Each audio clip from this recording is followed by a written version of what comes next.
सो once again guys, most welcome है आपके अपने YouTube channel the engineer setup. यार आज की इस वीडियो में डिस्कस करने वाले पॉलिटेक्निक कोर्स क्या होता है, इसकी योग्यता क्या होती है, क्या हमें पॉलिटेक्निक कोर्स करना है चाहिए या नहीं, और क्या फायदे क्या नुकसान है, ऑल अबाउट सारी चीज़ों को डिस्कस करने वाले हैं। और आपको बता दें वीडियो के अंत तक हम सभी चीज़ों को डिस्कस करेंगे और ये भी बता देंगे कि पॉलिटेक्निक वास्तव में करने से फायदा है या नुकसान है, क्योंकि मैं भी ऑलरेडी पॉलिटेक्निक कर रहा हूँ। तो क्या रियल में फायदा और नुकसान होता है और किस चीज़ पे हमें विशेषकर ध्यान देना चाहिए पॉलिटेक्निक करने के दौरान, यार मैं आज की इस वीडियो में कंप्लीटली सारी चीज़ों को डिस्कस करने वाला हूँ। सो विदाउट वेस्टिंग टाइम, चलिए टॉपिक्स चलते हैं, चीजों को वन बाय वन समझते हैं बिना टाइम को वेस्ट किए। चैनल पर भाई नए हो तो प्लीज यार चैनल को सब्सक्राइब कर लो, क्योंकि चैनल आपके आगे चल के बहुत काम आएगा। चलिए वन बाय वन चीजों को समझते हैं। पहला टॉपिक क्या हमारा, पॉलिटेक्निक कोर्स क्या होता है। क्या पॉलिटेक्निक कोर्स क्या होता है?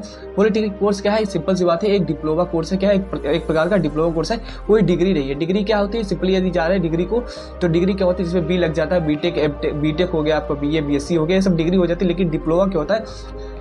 डिप्लोमा या क्या है, एक प्रकार का हमारा डिप्लोमा कोर्स है जिसमें क्या हमें एक सर्टिफिकेट मिलता है। तो सिंपल सी बात है, डिप्लोमा और डिग्री में अलग वीडियो बना दूंगा, लेकिन क्या है, पॉलिटेक्निक एक डिप्लोमा कोर्स है। सिंपल सी बात है, पहली बात ये बता दिया। और इसकी क्वालिफिकेशन क्या है? देखिए क्वालिफिकेशन की बात की जाए दोस्तों, क्वालिफिकेशन जो हमारी है वो मिनिमम क्वालिफिकेशन जो हमारी क्लास 10th आप पास आउट होनी चाहिए।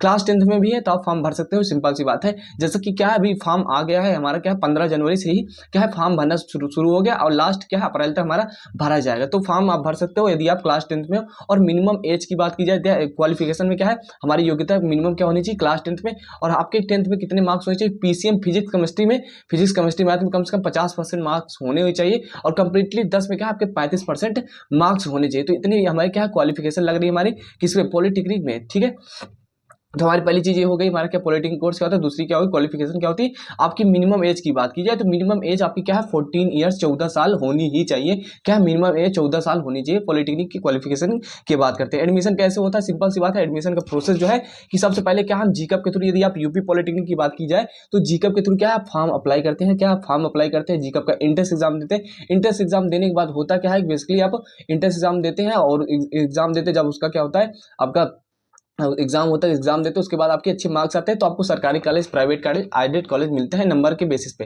तो एंट्रेंस एग्जाम देना होता है किसका? जीकअप का। तो आई होप आपको समझ में आ गया होगा। एडमिशन कैसे मिलता है? एडमिशन मिलता है आपका एंट्रेंस एग्जाम के द्वारा। ठीक है, तो एडमिशन प्रोसेस हो गया। फीस कितनी लगती है, चलिए मोटा मोटा आपको बता देते हैं फीस कितनी लगती है। सबसे पहले हम बात करते हैं गवर्नमेंट पॉलिटेक्निक। गवर्नमेंट पॉलिटेक्निक लगभग 11 से 12 हज़ार रुपए कितनी फीस लगती है? 11 से 12 हज़ार रुपए आपके गवर्नमेंट पॉलिटेक्निक में लगती है। एडेड की बात की जाए तो 15 से 20 हज़ार रुपए आपके, मोटा मोटा जैसे 17 से 20 हज़ार रुपए आपके क्या है एडेड कॉलेज में लगती है। 30,000 के आसपास। ये देखिए गवर्नमेंट कॉलेज का फिक्स रहता है, गवर्नमेंट कॉलेज का फिक्स रहता है, लेकिन क्या प्राइवेट कॉलेजों का नहीं फिक्स रहता। लगभग 30 से 35 हज़ार रुपए यार प्राइवेट कॉलेज में लगता है। इसीलिए मैं आपको कह रहा हूँ कि अभी हो सके तो अच्छे से पढ़ाई कीजिए, अच्छे से पढ़ाई कीजिए, अच्छे मार्क्स लाइए और इंट्रेंस एग्जाम में अच्छे मार्क्स लाइए, अच्छी रैंक लाइए और टॉप कॉलेज पाइए। क्या टॉप कॉलेज पाइए, इस चीज़ पे अभी फोकस करिए। क्योंकि अभी जब भी वीडियो आप देख रहे हैं आपके पास यदि टाइम है तो हो सके तो पॉलिटेक्निक करने के दौरान आप प्राइवेट कॉलेज या एडेड कॉलेज से न करें, हो सके तो सरकारी कॉलेज से ही करें, क्योंकि सरकारी कॉलेज से बहुत सारे बेनिफिट रहते हैं और यहाँ तक कि फीस बहुत कम रहती है। ठीक है, तो सिंपली क्या हमारा हमने बता दिया।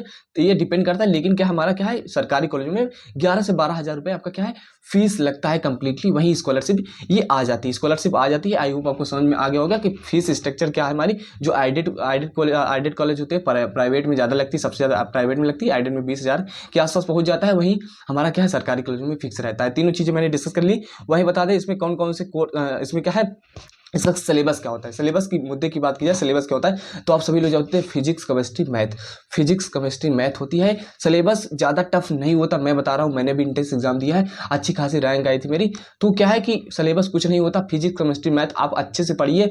उसकी किताब आती है, उसकी किताब को पढ़िए। क्लास 10th में है तो क्लास 10th के बेसिक सारी चीज़ों को आप अच्छे से पढ़े रहिए और टाइम मिले, क्योंकि एग्जाम होने वाला क्लास 10th का। उसके बाद जो 2 महीने आपको मिलेंगे टाइम, उसमें क्या आपको अच्छे चीज़ों को पढ़ना है और क्लास 10th को भी स्ट्रॉन्ग करना है। और 12th के बाद हो तो कोई बात नहीं, उससे कोई दिक्कत नहीं है, सब बहुत ईजी आता है। आपको बस फोकस करना है, चीज़ों को पढ़ना है, अच्छी किताब से पढ़ना है, अच्छे कंटेंट को पढ़ना है। ठीक है, तो हमारा क्या है कि एग्जाम में सिलेबस हमने बता दी, फिजिक्स केमिस्ट्री मैथ बेसिकली आता है। ठीक है, अब क्या है इसमें क्या है, कौन कौन से कोर्स और ब्रांच क्या होती है। बहुत बड़ी चीज होती है ब्रांच, याद रखिएगा। जो मैं भी कहा था वीडियो की शुरुआत में कि मैं वो चीज़ बताऊंगा जिस पे आपको फोकस करना है, तो होती है ब्रांच। देखिए पॉलिटेक्निक कोर्स करने के दौरान हमें ब्रांच पे फोकस करना चाहिए। आप पॉलिटेक्निक कोर्स करेंगे, आप एग्जाम देंगे, आपके मार्क्स अच्छे आएंगे, लेकिन क्या है, यदि ब्रांच क्या है, ब्रांच जो मैं नाम ले रहा हूँ, ब्रांच, एक ब्रांच क्या होती है, अभी शुरुआत में यदि आप सुन रहे होंगे तो आप नहीं जानते हो, लेकिन इंजीनियरिंग में ब्रांच का बहुत महत्व होता है। यदि आप पढ़ाई करना चाह रहे हैं, आप इंटरेस्टेड हैं, क्या है कि कुछ ऐसी चीज़, जैसे आप मान लीजिए गाड़ी के व्हीकल्स वगैरह में, क्या है, व्हीकल के इंजन के पार्ट्स वगैरह बनाने में ज़्यादा इंटरेस्टेड है, तो आपको पढ़ाई भी उसी प्रकार की करनी पड़ेगी। तो वही हमारा ब्रांच होता है, जैसे कि मैकेनिकल, ऑटोमोबाइल, ऑटो प्रोडक्शन, या क्या है हमारा सिविल, इलेक्ट्रिकल, मैकेनिकल, CSIT, ये सारी ब्रांचें होती है। जैसा कि सिविल इंजीनियरिंग की बात की जाए, यदि क्या है, आप क्या है, आप जानकारी लेना चाहते हैं कंस्ट्रक्शन फील्ड में, जैसा कि नेशनल हाईवे, स्टेट हाईवे, मतलब हाईवे वगैरह हो गया, बिल्डिंग्स हो गई, और क्या होता है कि हमारा रेलवे में ट्रैक वगैरह कैसे बनता है, तो सिविल इंजीनियरिंग में बेसिकली ये सारी चीज़ें आ जाती है। मैं इस पर सेपरेट वीडियो बना दूंगा यदि आप कहेंगे तो, कि ब्रांच क्या होती है। ब्रांच मैंने बता दिया कि एक ट्रेड होती है जिससे आप पढ़ना चाहते हैं। मान लीजिए आपका क्या है, आपकी रुचि जो है, आपका इंटरेस्ट जो है आपका कंप्यूटर वगैरह में है, तो आप कंप्यूटर साइंस या IT से ही क्या है, कंप्यूटर साइंस IT से ही क्या है, डिप्लोमा करने का प्रयास कीजिएगा। कि आपको पढ़ने में मन लग रहा है, सिविल इंजीनियरिंग बनने में आपका इंटरेस्ट है, आप मैकेनिकल का पढ़ने लगे, तो ब्रांच बहुत मैटर करती है, ब्रांच बहुत मैटर करती है। वही बात कर लेते हैं थोड़ा सा हम, आपको कौन सी ब्रांच को स्कोप ज़्यादा है। तो बेसिकली कुछ ब्रांच मैं नाम ले लेता हूँ, यदि आप पॉलिटेक्निक करना चाहेंगे तो उन्हीं ब्रांचों से कीजिएगा। पहली हमारी क्या हो गई, सिविल, इलेक्ट्रिकल, मैकेनिकल, इलेक्ट्रॉनिक्स, और IT CS जो कि कंप्यूटर साइंस है, जिसका बीटेक में बहुत ज़्यादा क्या है, बहुत ज़्यादा उसका स्कोप है। तो आप 4-5 ब्रांच बता दिए, इस पर मैं सेपरेट यार वीडियो बना दूंगा। तो आई होप आपको समझ में आ गया होगा कि हमारा क्या पॉलिटेक्निक कोर्स क्या है, क्वालिफिकेशन क्या है हमारा, इसमें क्या है, फीस कितनी लगती है, और इसमें क्या है कि कौन कौन सा हमारा एग्जाम पैटर्न क्या होता है। पॉलिटेक्निक की बात क्या करेंगे, पॉलिटेक्निक के बाद सिंपल सी बात है, आप पॉलिटेक्निक के बाद क्या करोगे, सिंपल सी बात है, ये भी एक क्वेश्चन है। तो पॉलिटेक्निक के बाद आप क्या कर सकते हो, अब आप JEE की प्रिपरेशन कर सकते हो, यदि सिविल, इलेक्ट्रिकल, मैकेनिकल जैसे ब्रांचों से हो, लोको पायलट, टेक्नीशियन वगैरह की भर्ती आती है। वहीं क्या है, आप प्राइवेट कंपनियों में जॉब कर सकते हो। प्राइवेट कंपनियां भी आती हैं आपके कॉलेज में, अच्छा कॉलेज रहेगा, सरकारी कॉलेज रहेगा, तो कंपनी आएगी, ले जाएगी, अच्छा खासा पैकेज देगी। आप प्लेसमेंट होता है, जानना चाहते हैं कितने पैकेज लगता है, तो मैंने अपने ही क्या है चैनल पे ये सारी वीडियो बना रखी है, तो वहां से देख लीजिएगा कि प्लेसमेंट क्या होता है, कैसे कंपनियां आती हैं, इंटरव्यू कैसे लेती हैं, वो सारी चीजें मैंने यार डिस्कस किया। तो आई होप आपको पॉलिटेक्निक क्या होता है, करना चाहिए नहीं। देखिए मैं आपको बता दूं अपना अनुभव, कि मैंने बताया था ना कि पॉलिटेक्निक करना चाहिए नहीं चाहिए।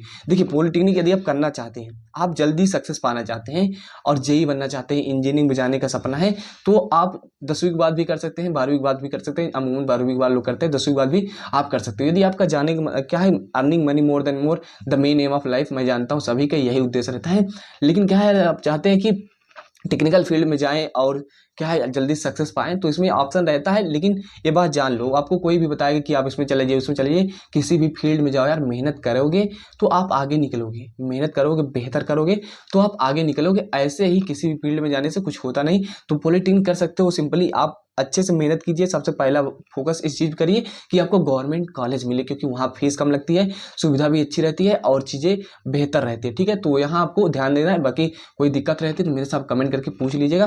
पॉलिटेक्निक एक अच्छा कोर्स है, यदि आप फ्यूचर में चाहते हो कि क्या है JEE वगैरह की वैकेंसी आती है। बाकी क्या है, और भी कोई इन्फॉर्मेशन यार चाहिए जो मैं नहीं बता पाया हूँ, तो वहाँ से मेरे से आप पूछ लीजिएगा। ठीक है, तो पॉलिटेक्निक के बारे में इतनी सारी चीज़ें बता दी मैंने, और मैंने भी अपना एक्सपीरियंस किया, मैंने भी पॉलिटेक्निक किया है। तो आई होप आपको समझ में आ गया होगा किस प्रकार से चीज़ें रहती है। देखिए पॉलिटेक्निक फीस की बात की जाए, इसमें जो हमारा थोड़ा मैं इसको भी स्किप कर दिया था, क्या कि जब आप जीकअप का क्या फॉर्म भरेंगे, तो जनरल OBC वालों के लिए, EWS वालों के लिए 300 फीस लगती है, और SC/ST वालों के लिए 200 रुपये लगती है। आपका जब इंट्रेंस एग्जाम की आप क्या है कि फॉर्म भरेंगे, ऑनलाइन फॉर्म भरना प्रक्रिया शुरू हो गई है, आप फॉर्म भर दीजिए, कोई दिक्कत नहीं, अभी टाइम बहुत है, अप्रैल लास्ट तक है। तो ये सारी चीज़ें हैं, आई होप आपको यार समझ में आ गया होगा। भाई मिलते हैं नेक्स्ट वीडियो में, तब तक के लिए bye bye, okay take care. कोई भी जानकारी चाहिए तो प्लीज़ करके कमेंट कर दीजिएगा, मैं रिप्लाई जरूर देता हूँ।